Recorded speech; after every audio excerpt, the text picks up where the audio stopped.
At dahil nga sa nangyaring pagsabog na yan, pagkatapos, pinayagan na po ngayon na makapasok ang mga residente ng 2 Serendra Condominium doon sa Gusali para makakuha ng kanilang mga gamit. Pero limitado lang ang binigay sa kanilang oras.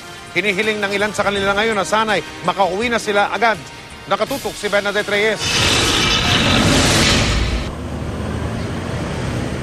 4 na araw nang hindi nakakauwi sa kanilang unit ang mga residente ng 2 Serendra Condominium. Kanina pinayagan silang bumalik para kumuha ng mahahalagang gamit. Ayon sa isang residente, maraming unit daw ang nadamay sa pagsabog. Nagkalat daw ang tipak ng mga semento at mga basag na salamin. It's distressing because some people needed things from their unit. Some people are sick, they needed medicines. Some medicines are expensive, you cannot just buy it.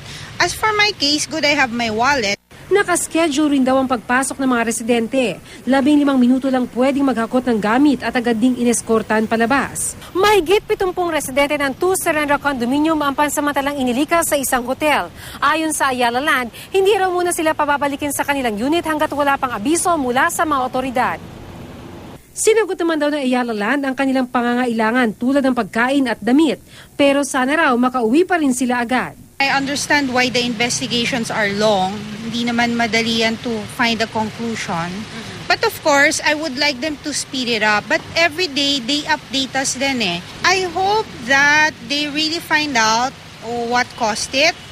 So, people are not alarmed. Si Angelito San Juan na nasa Unit 501B nang mangyari ang pagsabog. Nasa St. Luke's Medical Center pa rin sa Taguig. 85% ng katawan niya ang nagtamo ng 2nd hanggang 3rd-degree burns. Itinuturing ni DILG Secretary Mar Rojas si San Juan bilang person of interest. Hindi raw suspect pero kinakailangan makunan ng pahayag na inaasahang makakatulong sa investigasyon. He is currently under observation and heavily sedated. Hindi po namin siya makausap.